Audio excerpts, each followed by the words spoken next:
Análisis y descripción arquitectónica del Palacio de Cristal, por Joseph Paxton.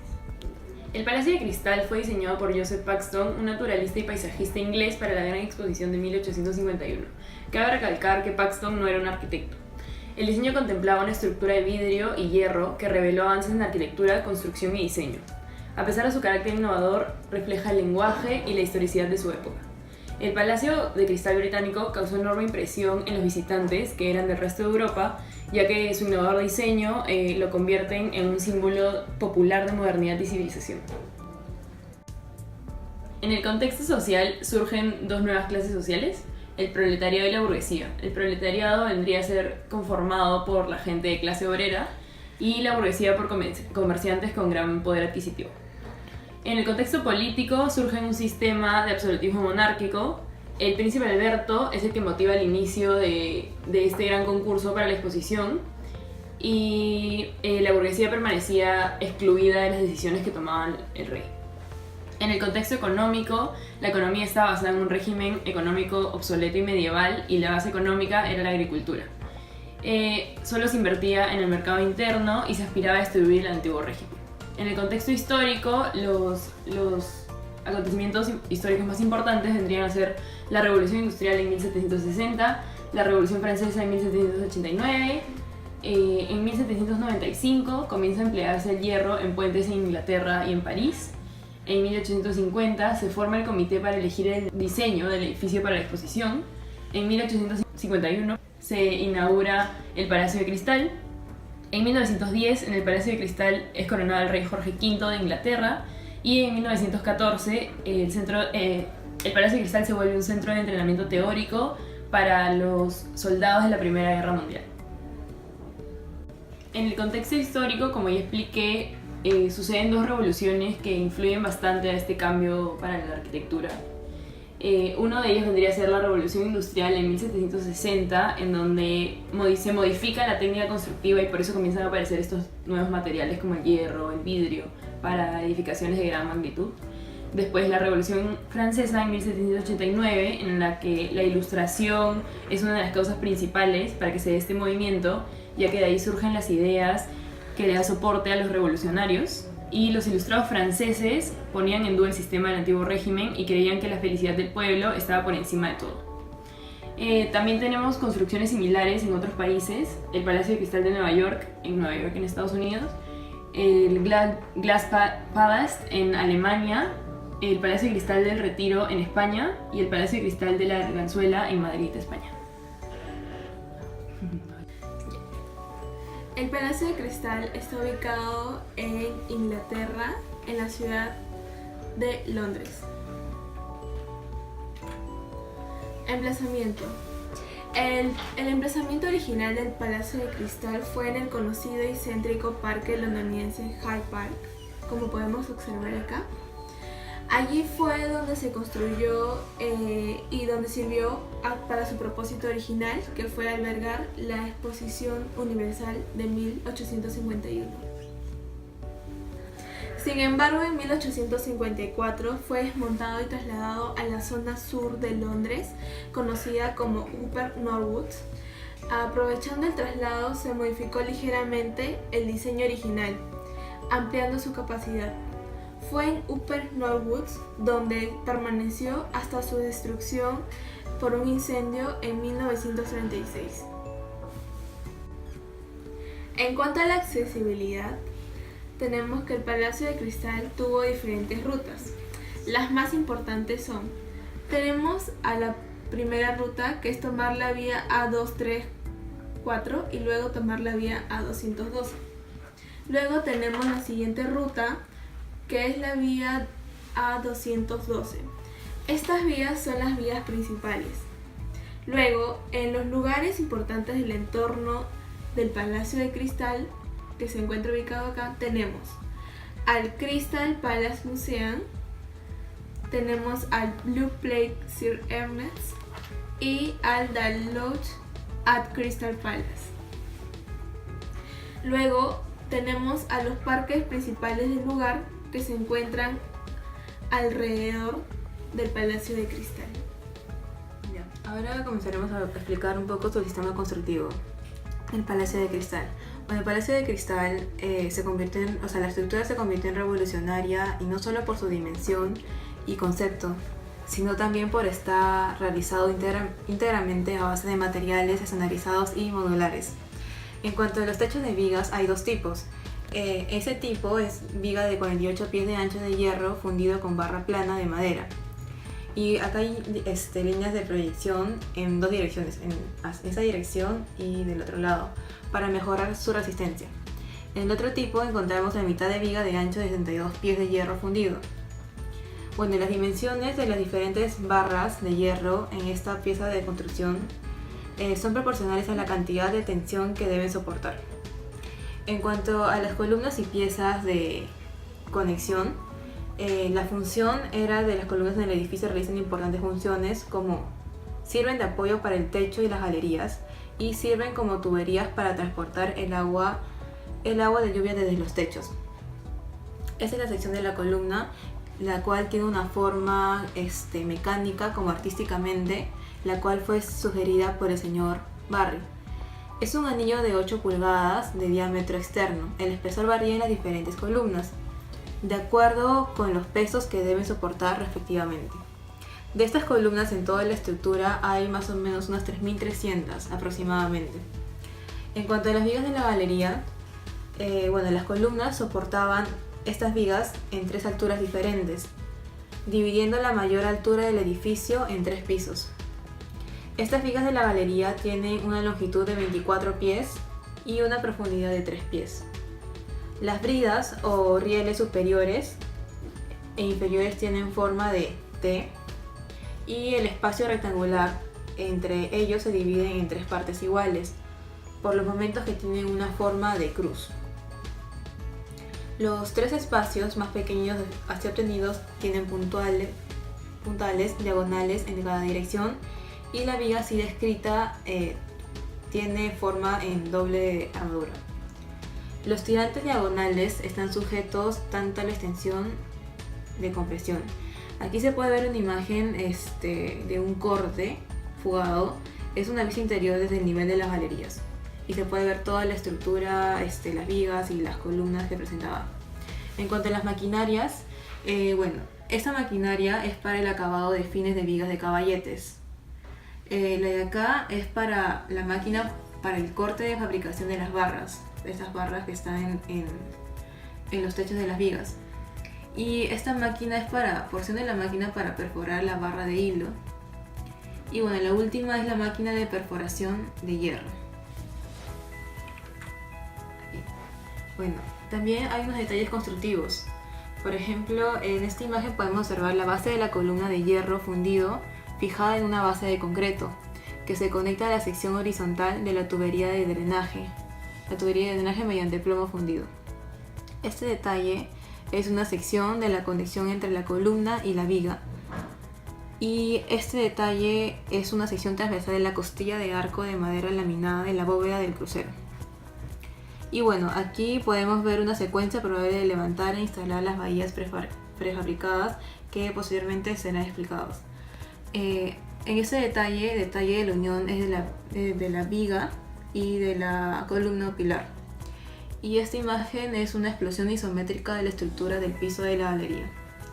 En cuanto a la cohesión de las columnas y las vigas, la estructura formó, por así decirlo, los andamios para su propia construcción. Una cuerda con poleas fijas a la pieza horizontal sirvió para izar la columna, como se puede ver en la imagen, y se fijaba en 7 días 310 columnas aproximadamente. En cuanto a la cimentación, la construcción del piso del edificio y los cimientos de las bases, el sustrato del sitio consiste en gravas de excelente calidad y suficiente densa para soportar el peso. Se colocó sobre la grava un espesor de concreto proporcionado en todos los casos a la cantidad de peso que deben soportar las columnas, y la superficie superior se terminó con un lecho de mortero fino.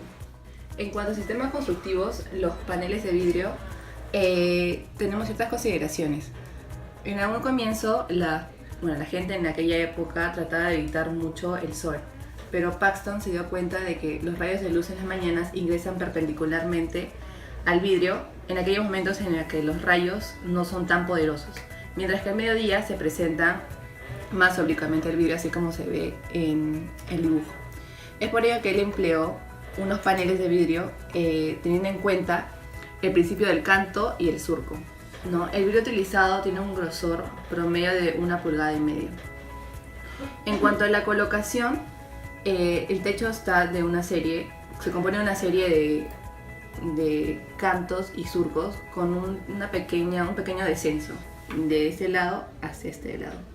Y bueno, vemos viguetas, vigas, columnas. Las vigas están a 7,2 metros y bueno, y las viguetas están en ese sentido, ¿no? Tiene una pequeña inclinación para que el agua de las lluvias caiga sobre esta viga ahuecada que va funcionando como canaleta, como que se ve acá en el detalle.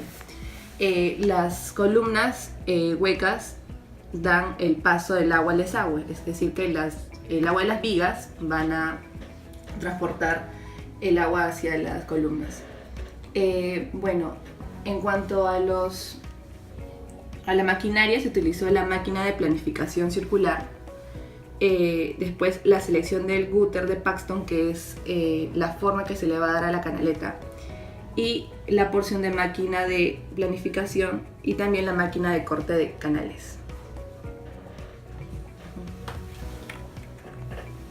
Bueno, en cuanto a las elevaciones, se tuvo un zócalo de 1,20 m de alto, como que se ve aquí, ¿no? Los marcos de ventilación similares de 0,9 metros de profundidad. Se insertan algunos arcos de luz y los paneles abiertos forman la presión para los marcos superiores de la persiana.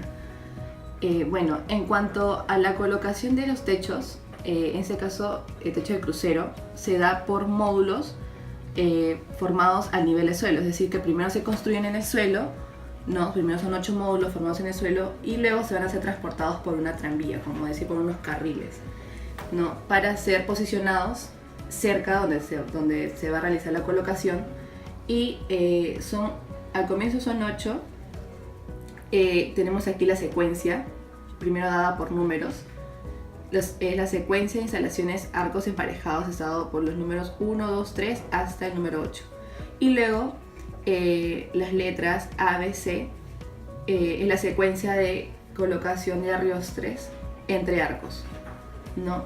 También vemos, en cuanto a la decoración, vemos una compleja red de finas barras de hierro, como que se ve aquí, y que le da un toque más de presentación a estos arcos. Y bueno, aquí ya se ve ya la colocación realizada y eso es todo. Bueno, en cuanto al análisis formal del edificio, tenemos que el Crystal Palace es bastante innovador en cuanto a la forma. Tenemos un diseño modular y jerárquico, como lo podemos observar aquí, tanto en volumetría como en fachada. La escala monumental imponente, como podemos observar, de acuerdo a la escala humana, es bastante importante. Las geometrías básicas como composición, ¿no? Tenemos lo que son rectángulos, medias circunferencias, pero no se ve mal, no se ve distorsionado, sino conforma una sola unidad. También tenemos esta bóveda de cañón, por ejemplo. La modulación se basa básicamente en las dimensiones del material como lo hacemos hoy en día. El ritmo integral de la fachada con el sistema de arquería del medio punto es bastante evidente y funciona la verticalidad por los módulos de arquería con la horizontalidad del edificio como volumen. En cuanto al análisis espacial y formal en planta, tenemos que se generan estos vacíos en la segunda planta que permiten una intercomunicación de espacios, que ya luego lo vamos a ver en corte. Tenemos lo que son los corredores principales, que son estos, tanto longitudinal como transversalmente. Tenemos las entradas que están orientadas a los 4 puntos cardinales. Bueno, están las diferentes galerías para los diferentes usos que son de las mismas exposiciones. Tenemos también lo que es bien importante, el uso de las circulaciones que ya están ubicadas de manera más central y más lógica. lo cual hace que todo el Crystal Palace sea un edificio que funciona muy bien en cuanto a circulaciones y en cuanto a la división de espacios. Bueno, en cuanto al análisis ya un poco más espacial interior, tenemos que esta intercomunicación de ambientes se repite en muchísimas partes de la edificación. Tenemos estas dobles alturas y hasta triples alturas en las partes principales. Tenemos una composición totalmente virtual, como se puede observar aquí. No hay ninguna especie de muro ciego que no te permita ver al otro espacio. Todo está comunicado entre sí. Tenemos estos techos abovedados, tenemos la relación espacial mediante los balcones, que era muy importante. Tenemos este transepto que es la triple altura. Tenemos el corredor principal que lo atraviesa. Se notan las estructuras y son parte del diseño arquitectónico. Tenemos la intersección de volúmenes, que es el corredor principal con el abovedado visto desde el frente de manera transversal. Y también el eclecticismo arquitectónico, que es una mezcla de los nuevos materiales con conceptos arquitectónicos de intersección de espacios, así mismo como la modulación de estos. Aquí podemos observar lo que son los bocetos originales de Paxton, y también podemos decir que los espacios son continuos sin interrupciones, la vista de todas las galerías desde el espacio central, y es extremadamente luminoso por la materialidad del mismo. Conclusiones. Los sucesos históricos importantes como la Revolución Industrial y la Revolución Francesa dan pie a que la mentalidad de la gente cambie y surgen nuevos e innovadores cambios que afectarían a la sociedad hasta el día de hoy. En esta época se consolidó la burguesía como clase social predominante por encima de la monarquía. Esto hizo que creciera el interés y la inversión en edificios civiles. Estos nuevos inventos y cambios generan un sentimiento de identidad en la gente de diferentes países. Esto aumenta la producción a las nuevas cosas y el deseo de mostrar al mundo lo que cada país quería hacer. Estas nuevas edificaciones dedicadas a albergar exposiciones de interés, de visitar al país a la gente de todos los lados, lo que tiene un impacto muy grande en la economía y en la sociedad. Esta obra arquitectónica fue emplazada en dos diferentes lugares del mismo país en diferentes épocas. En el último que estuvo, cambió su diseño ligeramente y duró en ese lugar hasta su destrucción. Además, el diseño e ingeniería del edificio está impregnado de ingeniosos dispositivos tales como el uso del hierro fundido para proporcionar componentes de forma rápida y económica. Podemos apreciar también que en las diferentes vistas del edificio la importancia de la espacialidad, tanto en altura como en longitud, y la intercomunicación de ambientes a través de corredores que permitan el flujo de personas más directo. Y la modulación espacial retorna como criterio de diseño, pero esta vez influenciado por el tipo de material a utilizar, lo cual será un procedente para la construcción hasta el día de hoy.